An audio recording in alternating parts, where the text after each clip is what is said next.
Hello भाई, कैसे हैं आप? व्यू चैप्टर नंबर 3 की प्रश्नावली 3.2 हम पढ़ चुके हैं। तो प्रश्नावली 3.3 देखते हैं। तो इसमें जो टॉपिक हैं उन पर नजर डाल लेते हैं।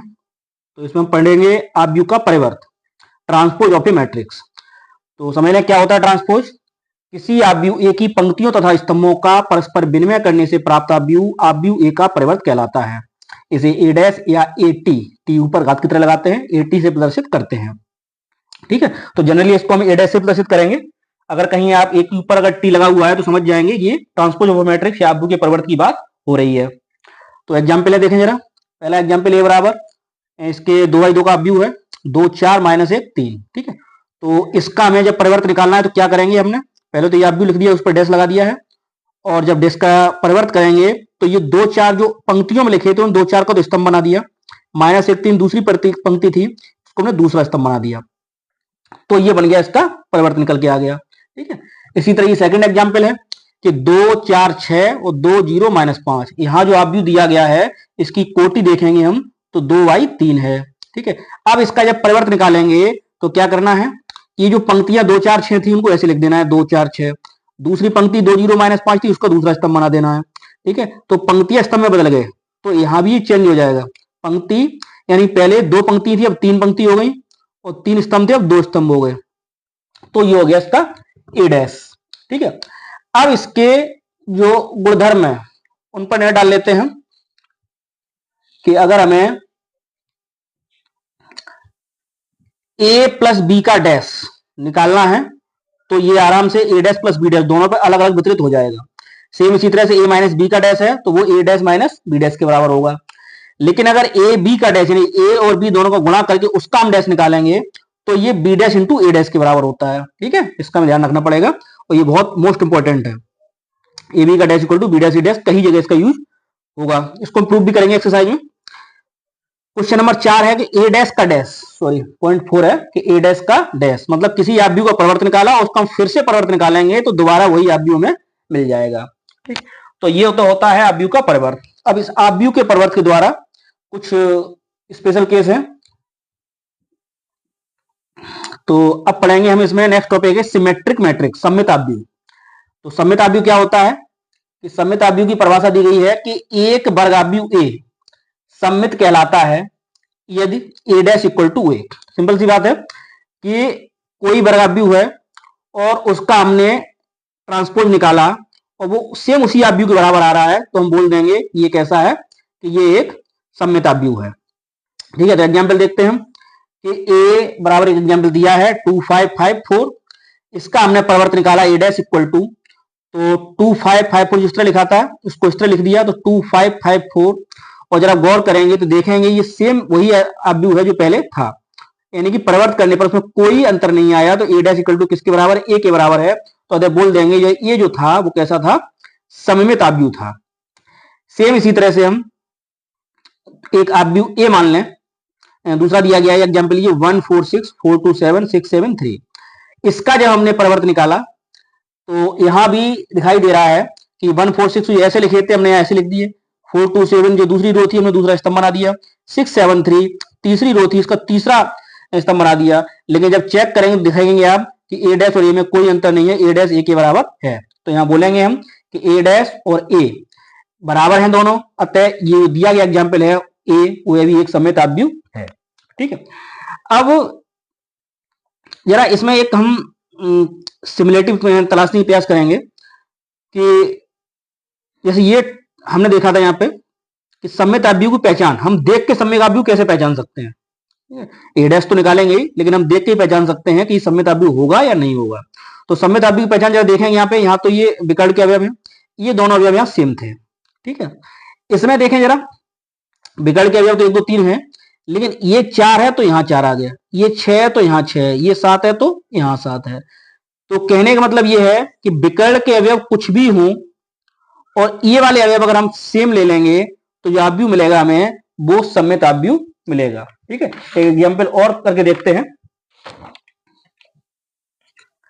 कोई भी। तो क्या बताया कि यहां हम विकर्ण के कुछ भी ले लो, जो भी लेना है, 4, 6, -8, जो इच्छा वो ले लिया हमने, ठीक है। लेकिन ये जो दूसरे विकर्ण के अब भी जो मिलेंगे, ठीक है, अगर मान लो यहाँ 5 ले रहे हैं तो यहाँ भी 5 होगा, यहाँ 7 ले रहे हैं तो यहाँ भी 7 होगा, यहाँ 8 ले रहे हैं या 9 ले रहे हैं तो यहाँ भी 9 होगा, ठीक है। अब अगर हम इस आव्यूह का जरा ए डैश निकालेंगे तो जो है वही आव्यूह लौट के आ जाएगा। तो 4, 5, 7 ऐसे लिखे थे हम, 4, 5, 7 ऐसे लिख दें, 5, 6, 9 ऐसे लिखे थे तो 5, 6, 9 में ऐसे लिख दें, और 7, 9, 8 जो तीसरी रो है उसको हम तीसरा कॉलम बना दें।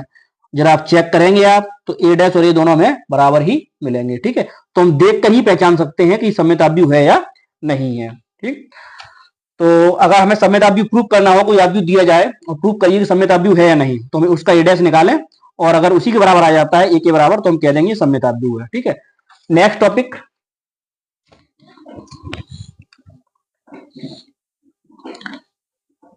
ये है विषम सममित आव्यूह।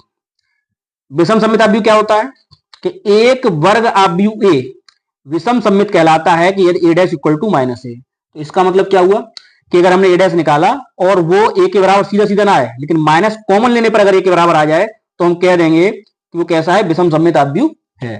तो देखो एग्जाम्पल जरा दिया गया है, ए डैश इक्वल टू, जैसे ये पहला एग्जाम्पल है, ए बराबर 0, 2, -2, 0, और इसका ए डैश निकालते हैं जरा, 0, 2 को इस तरह से लिख देंगे, और -2, 0 ये दूसरा आव्यूह बना, दूसरा हमने दूसरी रो को दूसरा कॉलम बना दिया। अब जरा चेक करेंगे क्या ये दोनों इक्वल हैं, दोनों सेम है क्या। 0 तो है, ठीक है, 0 प्लस माइनस फर्क नहीं पड़ता, लेकिन ये 2 है, यहाँ -2 है, यहाँ -2 या प्लस का 2 हो गया। तो हम क्या करेंगे, इस आव्यूह में से माइनस कॉमन ले लेंगे जरा, ठीक है। अब माइनस कॉमन ले लें तो 0 में कोई फर्क पड़ेगा नहीं, ये 2 जो माइनस का है वो प्लस का हो जाएगा, ये माइनस का 2 हो जाएगा, और ये 0 है, ठीक है। तो जरा गौर करवाएंगे, हम करेंगे कि ए डैश इक्वल टू माइनस, अब ये लौट के हमारा जो आव्यूह था वही आ गया, ठीक है।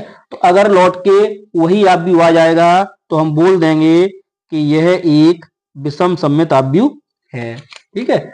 सेम यही काम जरा इसमें देखें, दूसरा एग्जाम्पल दिया गया है, 0, 5, -6, -5, 0, 7, 6, -7, 0।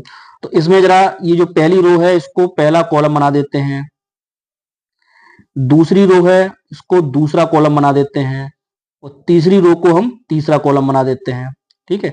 अब इसमें से जरा माइनस कॉमन लेना है, ठीक है। तो माइनस कॉमन ले लिए, 0, 5, ये माइनस का 6 हो जाएगा, ये -5, 0 प्लस का 7 हो जाएगा, प्लस का 6, -7 एंड 0।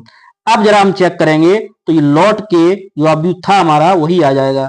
तो ए डैश इक्वल टू माइनस ए आ गया, इसका मतलब क्या हुआ कि ये विषम सममित आव्यूह है, ठीक है। तो जिस तरह से हमने उसमें सममित आव्यूह में पहचान बताई थी, जरा इसमें भी जरा हम खोजने का प्रयास करें क्या पहचान दिखाई दे रही है इसमें हमें। कि एक तो आपको दिख रहा होगा कि इसमें जो विकर्ण के अवयव है वो 0 है, चाहे वो 2/2 का ले लें, चाहे वो 3/3 का ले लें, ठीक है। तो ध्यान रहे विषम सममित आव्यूह के जो विकर्ण होंगे उसके अवयव हमेशा शून्य होंगे। अच्छा, दूसरे जो विकर्ण है उसके अवयव देखिए, यहाँ 2 है तो यहाँ -2 है, चिन्ह बदला हुआ है, ठीक है। यहाँ देखेंगे जरा 5 है तो यहाँ -5 है, यहाँ -6 है तो यहाँ प्लस का 6 है, यहाँ 7 है तो यहाँ -7 है, ठीक है। अवयव सेम है लेकिन विपरीत चिन्ह के हैं। तो हम यहाँ बड़े आराम से, ठीक, तो अगर देखना होगा हमें पहचानने के लिए, तो कोई भी एक तो आपसे कहा जाए कि विषम सममित आव्यूह लिखिए, तो क्या करेंगे हम कि विकर्ण के अवयव तो ध्यान रखेंगे सब शून्य आएंगे, ठीक है। बाकी कुछ भी लिख रहे, मान लो यहाँ 2 लिखा हमने, तो लेकिन ध्यान रहे यहाँ माइनस का 2 लिखेंगे, यहाँ माइनस का 1 लिखा है तो यहाँ प्लस का 1 लिखेंगे, यहाँ माइनस के 6 लिखे या प्लस के 6 लिखे हैं तो माइनस के 6 लिखेंगे, ठीक है। तो अब इसका हम ए डैश निकालेंगे तो उसमें से माइनस कॉमन लेने पर हमें यही वाला आव्यूह मिल जाएगा। तो ए डैश इक्वल टू -a की ये ए डैश इक्वल टू -a की कंडीशन को फॉलो करेगा, तो इसका मतलब क्या हो जाएगा, ए एक विषम सममित आव्यूह हो जाएगा। तो इस तरह से आप चाहे जितने विषम सममित आव्यूह के एग्जाम्पल लिख सकते हैं, ठीक है। अच्छा, अब सममित और विषम सममित आव्यूह पर कुछ कंडीशंस हैं, वो देख लें। इसकी ये प्रमेय है, तो प्रमेय, पहली प्रमेय क्या कह रही है कि प्रत्येक वर्गाव्यूह ए के लिए a प्लस ए डैश एक सममित आव्यूह और a माइनस ए डैश एक विषम सममित आव्यूह होता है, ठीक है। कोई भी आव्यूह दे दें यहाँ पे जैसा भी हो, लेकिन वर्गाव्यूह होना चाहिए। तो उसका ए डैश निकालें और उसमें जोड़ दें तो हमेशा एक सममित आव्यूह होगा, और अगर ए में से हम ए डैश घटाएंगे तो हमेशा एक विषम सममित आव्यूह हमें मिलेगा। ठीक है, तो इसको हम एक्सरसाइज जो सवाल करेंगे उसमें प्रूव भी कर लेंगे। दूसरा जो महत्वपूर्ण बिंदु है इसका प्रमेय है दूसरी, कि प्रत्येक वर्गाव्यूह को एक सममित तथा एक विषम सममित आव्यूहों के योगफल के रूप में व्यक्त किया जा सकता है। ठीक है, कैसे, क्या कह रहे हैं ये, पहली तो आपने पॉइंट सब एक चीज पहले आप थोड़ा गौर कर लें। मान लीजिए कि ये जो हमने एग्जाम्पल अभी बताया था आपको, ये एक क्या है, एक सममित आव्यूह था ये। ठीक है, तो अगर ये सममित आव्यूह है, इसमें हम 2 का गुणा कर दें, 3 का गुणा कर दें, किसी संख्या का भाग दे दें, मान लो 2 का भाग दे दिया इसमें 1/2 ए डैश, तो अगर हम इसमें 2 का भाग दे दें तो ये बचेगा 2, 5/2, 7/2, 5/2, 3, 9/2, 7/2, 9/2 और माइनस के 4। ठीक है, अब जरा पहचानो क्या ये अब सममित है कि नहीं है। तो सममित के क्या बताया था कि ये वाले अब तो कुछ भी हूं विकर्ण वाले ये सेम होने चाहिए। देखो यहाँ 5/2, यहाँ भी 5/2, यहाँ 7/2, यहाँ भी 7/2, यहाँ 9/2 है तो यहाँ भी 9/2 है। तो इसका मतलब क्या हुआ कि किसी उस अगर कोई सममित आव्यूह है उसमें अगर हम किसी संख्या का भाग गुणा कुछ भी कर देंगे तो उस पर कोई प्रभाव नहीं पड़ेगा, वो सममित है तो सममित ही रहेगा। इसी तरह से अगर विषम सममित है तो विषम सममित ही रहेगा। ठीक है, एक चीज। अब देखें जरा कि दूसरी प्रमेय क्या कह रही है कि प्रत्येक वर्गाव्यूह को एक सममित तथा एक विषम सममित आव्यूह के योगफल के रूप में व्यक्त किया जा सकता है। ठीक है, तो देखें जरा दूसरी प्रमेय को, जैसे कोई आव्यूह है, ठीक है, तो 2a बराबर मान लीजिए 2, इसमें अगर गुणा करेंगे तो 2a कैसे मिलेगा हमें, a और प्लस a, ये और जोड़े 2 इक्वल हो जाएगा। क्या करें इसमें हम a डैश जोड़ दें और a डैश घटा दें। ठीक है, कोई फर्क नहीं पड़ेगा। तो a प्लस a डैश ये एक आव्यूह हो गया और a माइनस a डैश ये दूसरा आव्यूह हो गया, 2a के बराबर चल रहा है। ठीक है, तो अगर हम यहाँ 2a के बराबर ये है और a की वैल्यू निकालें, मतलब 2 का अगर भाग दे दें, ये हो जाएगा 1/2 a प्लस a डैश और plus 1/2 a minus a dash. ठीक है, तो यहां दिखाई दे रहा है कि a के बराबर किसके आ गया, 1/2 a प्लस a डैश के बराबर आ गया। अभी बताया था प्रमेय नंबर 1 में कि a प्लस a डैश एक सममित आव्यूह होता है और a माइनस a डैश एक विषम सममित आव्यूह होता है। अब हमने ये भी बताया था कि a प्लस a डैश में अगर 1/2 आगे लगा दिया मतलब 2 का भाग कर देंगे तो भी ये सममित ही रहेगा। तो यहाँ दिख रहा है हमें कि जो आव्यूह a है वो 2 भागों में टूट गया, एक ये और एक ये। इसमें ये दिखाई दे रहा है कि हमें पता है कि सममित आव्यूह है और दूसरा वाला कैसा है, विषम सममित आव्यूह है। ठीक है, तो इस तरह से हम एक कोई भी वर्गाव्यूह है उसको एक सममित तथा एक विषम सममित आव्यूह के योगफल के रूप में लिखेंगे। ठीक है, तो ये हो गया आव्यूह का परिवर्त, सममित आव्यूह और विषम सममित आव्यूह। तो इसी पर जो एक्सरसाइज दी गई है उस एक्सरसाइज को हम समझेंगे। तो प्रश्नावली 3.3 का पहला सवाल है, इसमें कहा है कि निम्नलिखित आव्यूह में से प्रत्येक का परिवर्त ज्ञात कीजिए। तो परिवर्त अभी आपको बता चुके हैं, तो निकाल देंगे परिवर्त, कितनी देर लगेगी। नंबर 1, ठीक है, इसका परिवर्त निकालना है, परिवर्त को क्या लिखेंगे, इसको a डैश।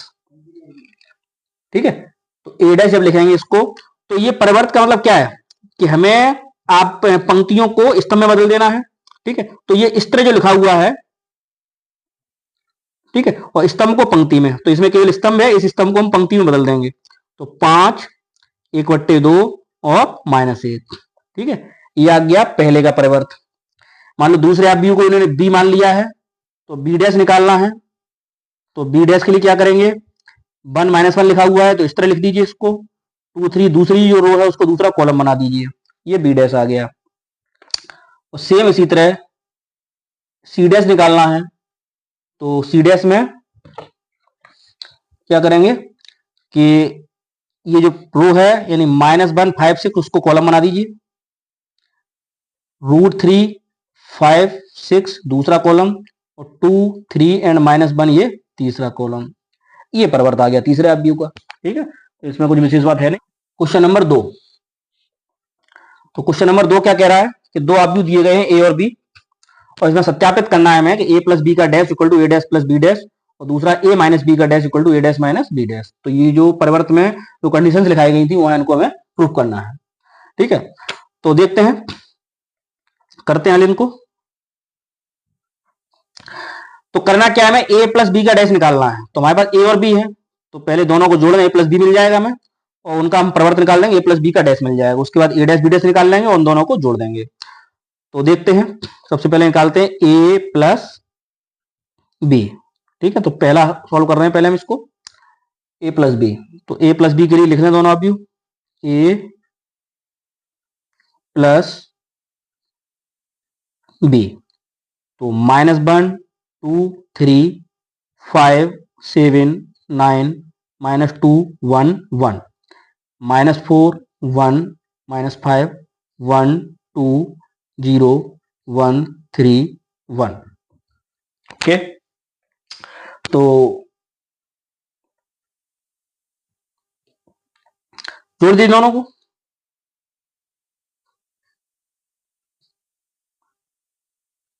-1 एंड -5 -4 जोड़ के -5 हो जाएंगे। 2 और 1 3, 3 में से 5 ही जाएंगे, माइनस के 2, 5 और 1 6, 7 और 2 9, 9 और 0 9, -2 + 1 करेंगे तो माइनस का 1, 1 और 3 4, 1 और 1 2। ठीक है, ये आ गया ए प्लस बी। ठीक है, अब क्या निकाल देना हमें इसका, ए प्लस बी का डैश। तो डैश के लिए ए प्लस बी का डैश, तो डैश तो हम जानते ही हैं, क्या दिक्कत है, इसको एस से लिखा हुआ है, रो को कॉलम में बदल दो, -3 -5 3 -2 6 9 9 -1 4 एंड 2। ठीक है, ए प्लस डी का डैश आगे से हम डाल सकते हैं समीकरण नंबर 1। अब दूसरा जो आरएचएस है वो है ए डैश प्लस बी डैश। ठीक है, इसको देखते हैं। तो ए डैश के लिए क्या करना पड़ेगा हमें, जो ए दिया गया है उसका ए डैश और बी डैश निकालना है ना। देखिए जरा, तो ए डैश बराबर, तो ए डैश के लिए क्या होगा, जो अभी दिया गया था -1 2 3 इस तरह लिखा, तो उसको इस तरह लिख देंगे। ठीक है, तो -1 2 3 5 7 9 -2 1 एंड 1। ठीक है, तथा मैं यही निकाल देता हूं बी डैश। ठीक है, तो बी डैश के लिए जो दिया गया था -4 1 -5 1 2 0 1 3 1। ठीक, अब क्या करना है, इनका दोनों को जोड़ देना है। तो ए डैश प्लस बी डैश, तो जोड़ दीजिए भाई। ठीक है, या तो दोनों लिख दें, पूरे दोनों अवयव लिख दें, या दोनों के अवयव जोड़ दें। तो -1 और -4, 5 + 1 -2 + 1 2 + 1 7 + 2 1 + 3 -2 और 3 -5 9 + 0 और 1 + 1, तो बराबर ये आ गया माइनस का 5 6 -1 3 9 4 -2 9 और 2, ये आ गया A dash plus B dash. Equation number हो गया सेकंड।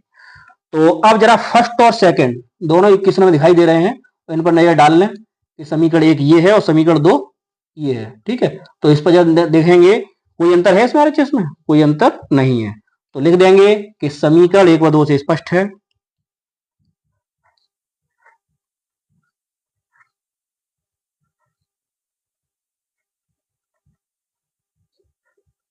कि, क्या स्पष्ट है कि ए प्लस बी का डैश अगर निकाला जाएगा तो वो सदैव ए डैश प्लस बी डैश के इक्वल आएगा। ठीक है, लिख देंगे, यही सिद्ध करना था, या शॉर्ट में QED, क्वाइट इजीली डन। ये तो बड़े आराम से हल हो गया। तो इसका पहला पार्ट हो गया क्वेश्चन नंबर 2 का। अब इसका सेकंड है कि a माइनस बी का dash equal to A dash minus B dash. तो यहाँ पहले पार्ट में हमने जोड़ना था और दूसरे पार्ट में हमको घटाना है। तो a माइनस बी निकाला, इसका सेकंड पार्ट प्रूव कर रहे हैं हम। तो ए माइनस बी बराबर, तो क्या करेंगे, ए में से बी के अवयव माइनस कर देंगे। तो ए लिखा, फिर बी, तो ए है -1 2 3 5 7 9 -2 1 1 -4 1 -5 1 2 0 1 3 1।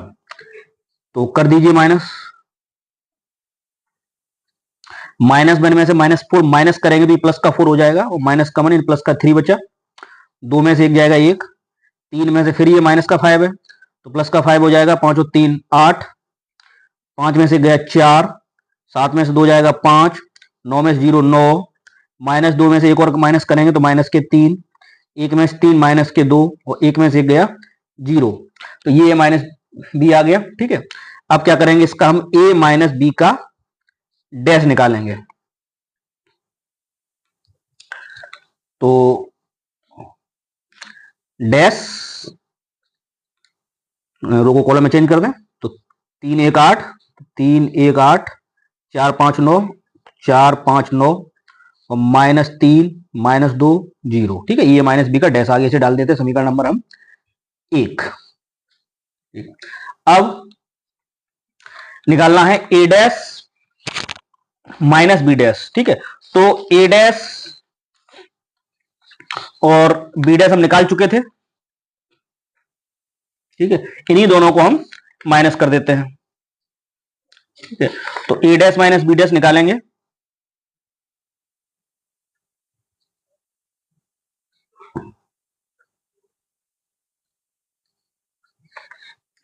लिखें ए डैश माइनस बी डैश।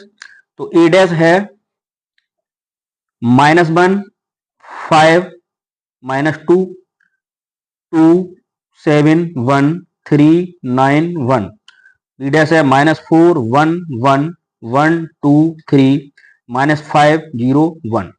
अब इन दोनों को आपस में से माइनस कर देते हैं। तो -1 में से -4 माइनस करेंगे तो प्लस का 4 हो जाएगा ये, तो प्लस का 4 यानी 3 बच्चा, 5 में से गया 4, -2 और -1 और -3, 2 में से गया 1, 7 में से 2 गए 5, 1 में से 3 जाएगा तो माइनस के 2, 3 और माइनस के 5 प्लस के 5 है तो 8 हो जाएगा, 9 में से 0 9, और 1 में से बन गया 0। इसे डालना समीकरण नंबर 2। ये आ गया A dash minus B dash. अब जरा दोनों समीकरणों को ध्यान से देख लें, दिखाई दे रहा है कि जो 3 4 -3 3 4 -3 1 5 -2 1 5 -2 8 9 0 8 9 0 दोनों अभी बिल्कुल सेम है। तो लिख देंगे समीकरण 1 व 2 से। तो समीकरण 1 व 2 से स्पष्ट है कि ए माइनस बी का जो डैश अगर निकालेंगे तो वो ए डैश माइनस बी डैश के बराबर ही आएगा। ठीक है, तो हो गया ये क्वाइट इलीजिली डन। ओके, तो दूसरा क्वेश्चन हो गया। अब देखते हैं क्वेश्चन नंबर,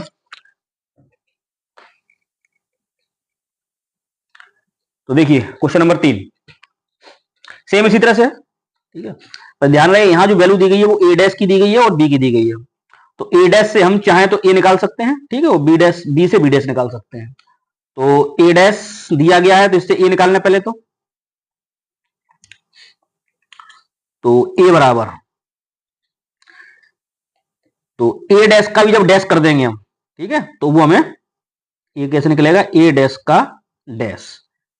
तो ए बराबर निकल के आएगा 3 -1 0 4 2 एंड 1। ठीक है, और बी से हम बी डैश निकाल दें तो बी डैश आ जाएगा -2 1 और 1 2 3।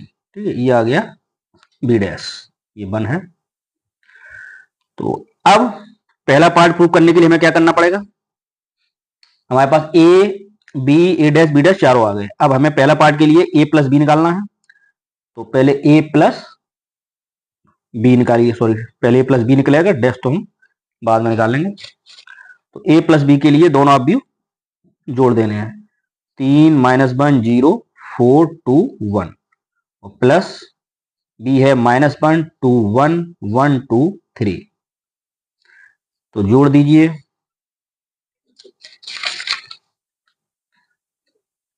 3 और -1 जोड़ेंगे तो 2 बचेगा, -1 और प्लस के 2 प्लस का 1 हो गया, 0 में 1 जोड़ेंगे 1 हो गया, 4 में से 1 जोड़ेंगे 5 हो गया, 2 में से 2 जोड़ेंगे 4 हो गया और 1 और 3 4 हो गया। इसे डाल दो इक्वेशन नंबर फर्स्ट। सॉरी, इसकी जरूरत नहीं है प्लस बी की, इसको नहीं डालते हैं हम। पहले तो ये a प्लस बी है और हमें चाहिए a प्लस बी का डैश, तो डैश निकाल के तब उसको फर्स्ट इक्वेशन डालेंगे। तो इसका डैश निकालिए। तो 2 1 1 जो ऐसे लिखे हैं रो है उसको कॉलम बना दीजिए। 5 4 4 इसको डालिए इक्वेशन नंबर फर्स्ट। ठीक, अब निकालिए a dash minus A dash plus B dash. तो a dash plus B dash, तो a डैश है, a डैश तो दिया गया था 3 4 -1 2 0 1 और बी डैश हमने निकाला था -1 1 2 2 1 3। ठीक, तो जोड़ दीजिए दोनों को। 3 और -1 2 हो गया, 4 और 1 5 हो गया, -1 प्लस का 2 1 हो गया, 2 और 2 4 हो गया, 0 और 1 1 हो गया और 1 और 3 4 हो गया। इक्वेशन नंबर डालना है इसको सेकंड। ये है a dash plus B dash. ठीक है, तो दोनों इक्वेशन हमारे सामने हैं। ये पहला इक्वेशन दिखाई दे रहा है और ये दूसरा दिखाई दे रहा है, बिल्कुल सेम दिखाई दे रहा है। ठीक है, तो लिख देंगे समीकरण 1 व 2 से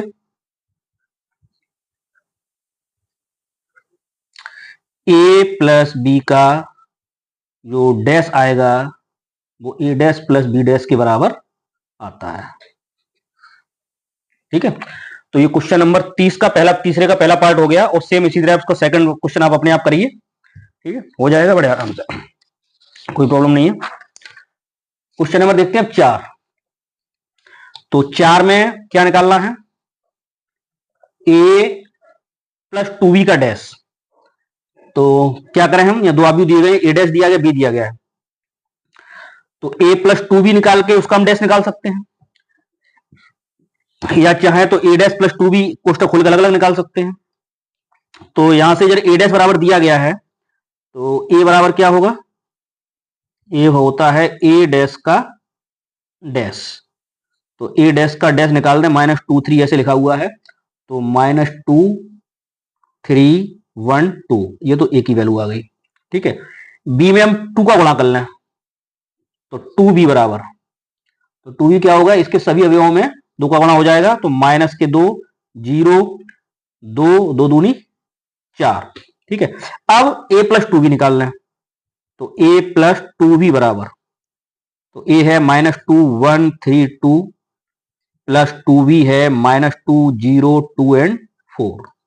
ठीक, तो इसको जोड़ देते हैं दोनों के, तो -2 में -2 जोड़ेंगे, माइनस का 4, 1 और 0 1, 3 और 2 5, 2 और 4 6, ये आ गया a प्लस 2b।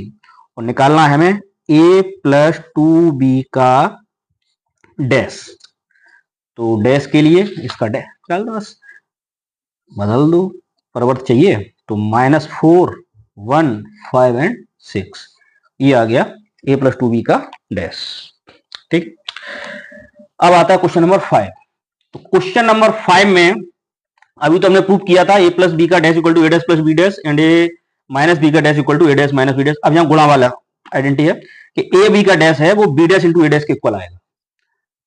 तो हमें इसमें प्रूव करने के लिए a और b का मल्टीप्लाई करना होगा, उसका डैश निकालना होगा, फिर b डैश और a डैश निकाल के उनका मल्टीप्लाई करना होगा। तो देखिए पहला a और b हमारे पास है, तो सबसे पहले हम a इंटू बी निकाल लेते हैं। तो a इंटू बी, तो a है 1 -4 एंड 3 और b है -1 2 एंड 1। ठीक, अब देखिए जरा कि ये अवयव है पहला a, वो है उसकी कोटि है 3y1 और जो b अवयव है उसकी कोटि है 1y3। तो गुणा जब करेंगे तो ये सेम होनी चाहिए, सेम हो रहा है, गुणा हो जाएगा और नया जो अवयव मिलेगा वो 3y3 का मिलेगा। तो 3y3 का अब हमें मिलेगा। देखिए, तो पहली रो पहला कॉलम -1, पहली रो दूसरा कॉलम 2, 1 का गुणा 1 में 1, फिर -4 का -1 में प्लस के 4, -4 का 2 में माइनस के 8, -4 का 1 में -4, 3 एकम 3 माइनस के 3 दूनी 6 और 3 एकम 3। तो ये तो आ गया a इंटू बी। ठीक है, और चाहिए हमें ए बी का डैश। तो ए बी का डैश, तो डैश के लिए क्या कर देंगे इसका, बस इसको हम बदल देंगे लोगो कॉलम में। तो -1 2 1 4 -8 -4 -3 6 एंड 3। इक्वेशन डाल दो इसको फर्स्ट, ये भी का डैश आया। ठीक है,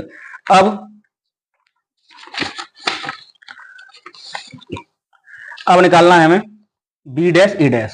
ठीक है, तो बी डैश ए डैश के लिए बी डैश और ए डैश निकालने पड़ेंगे। तो ए दिया गया है, इसका ए डैश हो जाएगा 1 -4 एंड 3, और बी डैश हो जाएगा, पंक्ति आप भी वो स्तंभ आप भी बदलना पड़ेगा, -1 2 एंड 1। तो अब दोनों गुणा कर दीजिए, बी डैश इंटू ए डैश। तो बी डैश -1 2 1 और ए डैश 1 -4 3। ठीक है, तो यहां भी वही कंडीशन है, 3y1 का आप भी हुए और ये 1y3 का है, गुणा हो जाएगा और नया आप भी जो मिलेगा वो 3y3 कोटि का मिलेगा। तो सेम उसी तरह से, तो -1 का -4 करेंगे तो प्लस का 4 हो जाएगा, माइनस का 3, 2 एकम 2, 2 का -4 और माइनस के 8, 2 तिया 6, 1 एकम 1, माइनस के 4 और 1 तिया 3। ये हो गया बी डैश ए डैश। समीकरण नंबर डालेंगे इसको 2। ठीक है, अब जरा 1 और 2 समीकरण हम चेक करें। ठीक है, ये समीकरण 1 है और ये समीकरण 2 है, तो दोनों चेक करेंगे बिल्कुल। -1 4 -3 -1 4 -3, 2 -8 6 2 -8 6, 1 -4 3 1 -4 3। तो दोनों जो अभी y निकल के वो सेम आए हैं। इसका हम कह सकते हैं कि ए बी का डैश है वो बी डैश ए डैश के इक्वल होगा। तो लिख देंगे समीकरण 1 व 2 से कि समीकरण 1 व 2 से हम कह सकते हैं कि ए बी का dash equal to B dash A dash. ठीक है, तो इसका सेकंड पार्ट जो है वो आप लोग अपने आप करके देखिए कि आप लोग कर पा रहे हैं नहीं कर पा रहे हैं। ठीक है, सेम यही है, जो पहला पार्ट था सेम इसी से दूसरा पार्ट है। पहले पार्ट को अच्छी तरह समझिए और दूसरा पार्ट अपने आप कर सकते हैं। ठीक है, तो ये क्वेश्चन नंबर 5 क्वेश्चन हो गए इसमें। ठीक है, तो वीडियो बड़ी हो रही है, ये अगले वाले क्वेश्चन हम नेक्स्ट वीडियो में देखते हैं। Thank you. अगर अभी तक आपने वीडियो सब्सक्राइब नहीं की है तो प्लीज सब्सक्राइब कर दें।